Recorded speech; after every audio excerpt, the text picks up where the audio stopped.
Estás escuchando Negocio Internacional, el podcast donde exploramos las experiencias, desafíos y oportunidades de llevar tu negocio a nuevos mercados.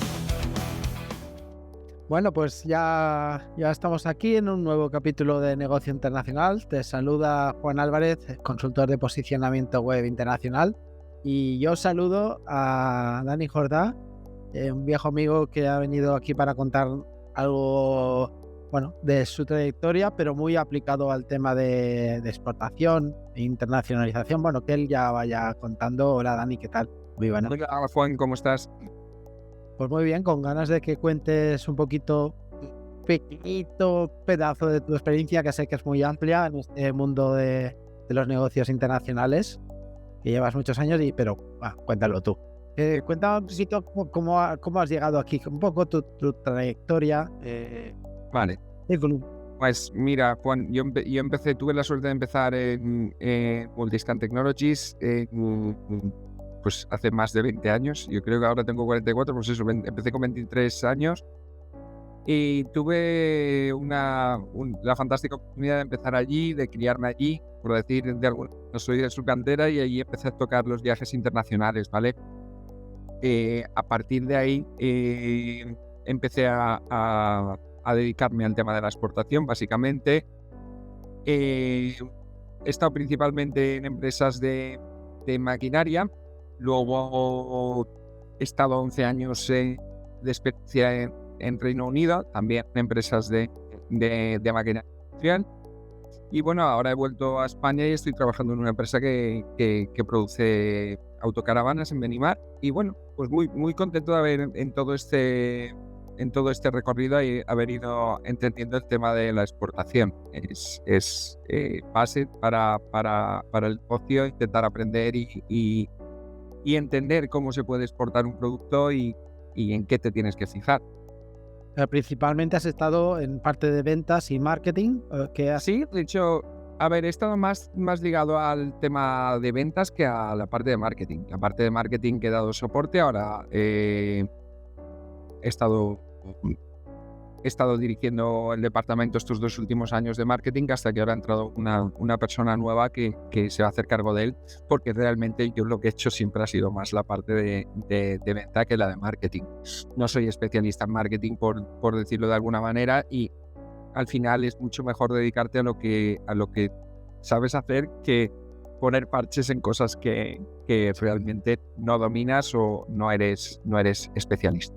Así es. Pues a ver, nosotros habíamos planteado contar un caso de éxito y un caso de no tanto éxito en el proceso. De no tanto éxito es decirlo muy suave. No sé, tú lo calificarás como quieras. A ver, Juan, la idea era explicarte un poco cómo fue el tema, o sea, cómo me ha ido una vez que me ha ido mal y una vez que me ha ido bien, para comparando podamos ver cuáles son las razones de una y de la otra historia. A ver, básicamente para mí hay una parte muy importante, que pese a que puedas tener un buen producto, puede ser un buen producto para un mercado y puede ser un no buen producto para otro mercado. Y partiendo de esa base, tienes que ser muy cuidadoso cuando eliges al mercado al que quieres. Bueno, en mi caso empecé en una de las empresas en las que he estado trabajando, empecé a hacer negocio intenté desarrollar negocio en Estados Unidos, ¿vale? Entiendo que no tan éxito. Empecemos por ahí, sí, empecemos el de no tan éxito que dices tú, pero bueno, sí. A ver, básicamente lo que me surgió en aquel momento fue intentar hacer un análisis de lo que era la implantación del mercado. Potencialmente el mercado tenía un volumen de negocio. Bueno, Estados Unidos siempre tiene mucho volumen de negocio, ¿vale? Prácticamente para cualquier producto que vayas a querer vender. Y dificultad. Un mercado súper interesante. El problema viene a cuando tienes que ir allí, ¿no? En mi caso, lo he intentado varias veces, lo he intentado 2 veces. Las 2 veces que he estado intentando vender en Estados Unidos no me salieron las cosas lo bien que deberían. Una, porque los gustos estaban textiles y los gustos de los americanos y los tamaños que producíamos nosotros no eran exactamente los que necesitaba el país. Y en el caso de maquinaria, que es donde me voy a centrar, el tema era un poco diferente, ¿no? O sea, cuando vimos lo que nuestra máquina hacía, había potencialmente un mercado enorme en Estados Unidos. Empezamos a segmentar. Perdona, Dani, ¿eso en base a qué sabías que habíais hecho? Hicimos un estudio de mercado en base a las producciones del producto que nosotros analizábamos y en base a la cantidad de consumo que tenía en ese país el producto y a las empresas que sabíamos que estaban operando en el mercado, ¿vale? No te puntualizo, no te doy nombres para que no pueda salir nadie a quejarse de que te he contado algo que no se puede. Entendible. Entonces, básicamente lo que se hizo en ese momento fue ver en qué zonas se podía trabajar. Cogimos 2 estados, estuvimos viendo California y estuve trabajando también en la zona de Miami. Y de los clientes que más se interesaron, todos me hacían una pregunta. Claro, si yo estaba vendiendo maquinaria, una de las cuestiones más grandes que tenía era el servicio postventa, que lo habíamos considerado, pero que considerábamos que teniendo un par de puntos entre los países iba a ser suficiente, porque realmente, como nosotros teníamos conexión remota, se podían solventar la mayoría de los problemas remotamente. Para que llegues a tener esa máquina tenga un mantenimiento, de que tenga que acudir el técnico, tiene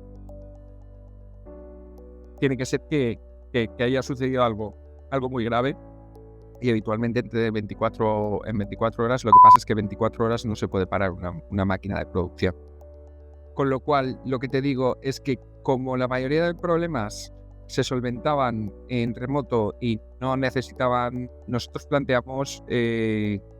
lo planteé en ese momento como una solución que no iba a funcionar, porque cuando hice el coste de estructura que yo necesitaría para poder tener un soporte de servicio técnico acorde a las necesidades americanas, porque claro, estamos hablando que dices, bueno, yo tengo oficina de servicio técnico.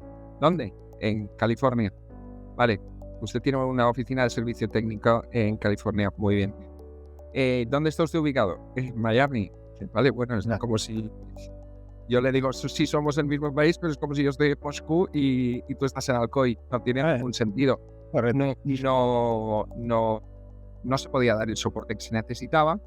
Y para haber desarrollado, los costes de establecer una empresa en un país así son más altos de lo que yo creía en el momento que me emprendí, porque cuando la empresa me lo pidió, decidimos ambos que era un buen camino, un camino que había que explorar, y de hecho te digo, fue un aprendizaje brutal el tropezar. Llegamos a abrir una oficina en Miami, teniendo una persona trabajando allí para ir detrás del mercado local. Pero claro, los costes americanos, los sueldos americanos son mucho más altos. Todo en Estados Unidos es mucho más caro, mucho más grande, mucho más... O sea, encuentras 1001 problemas que yo en un principio no me había planteado nunca. Entonces, pues bueno, como yo siempre digo, se aprende más del error que del acierto, ¿no? En este caso, cuando me sucedió, fui yo mismo el que me giré hacia dirección y dije, miren, yo creo que es que esto, miren los costes que me salen, y yo creo que esto no es implantable a día de hoy con la estructura que nosotros tenemos. Y digo, puede que en un futuro y con más paciencia, o si empezamos a hacerlo en un solo estado, podamos ir creciendo poco a poco, pero el plan de expandirse en todo el país rápido no es viable. Digamos que estábamos hablando de un soporte técnico que exige el mercado americano, exige es exigente en el tema del soporte técnico también y tiene unos estándares muy altos. Con lo cual, pues, todo eran problemas que yo no me había planteado al principio y desde ese momento para adelante fui aprendiendo que esto era una cosa que no me podía volver a pasar, ¿no? En algún momento siempre he dicho que con el tiempo que le echas y con todas las variables que te habías planteado, no habías mirado, porque había analizado toda la parte de venta, pero no había pensado qué es lo que necesitaba yo para poder soportar esas ventas en aquel momento. Y siendo una cosa tan básica como se me podía haber pasado, ¿no? Que no le hubiese echado cuenta al coste de montar un servicio técnico acorde con lo que el país necesitaba, ¿no? Pues bueno, en aquel momento consideré que como prácticamente el 85% de los servicios que se daban en remoto, se podían solventar, eran cosas sencillas, no tenían de ningún riesgo con un soporte más o menos, o incluso en Estados Unidos se dan servicio de soporte técnico. O sea, hay empresas que se dedican a hacer soporte técnico de maquinaria, por ejemplo, y tienen ya la estructura montada, ¿no? Sí. Pero al final, este tipo de empresa que trabaja en alimentación, una te pregunta si tienes oficinas en el país y lo segundo que te pregunta es si el servicio técnico es tuyo. Porque con este tipo de empresas contratadas no dan la confianza porque siempre hay gente que tiene la lección aprendida.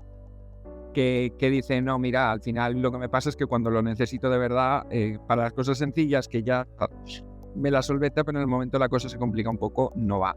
Entonces, exploré todas las opciones posibles de manera más o menos que se ajustaban al presupuesto que yo tenía, pero luego vimos que era inviable hacerlo y paramos y cada uno seguimos nuestro camino porque el proyecto para el que había entrado yo no tenía ningún tipo de recorrido.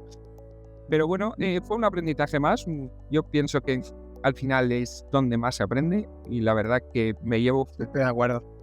un buen aprendizaje de este error que se cometió y nada, pues lo he aplicado después, que es lo que al final le he sacado provecho.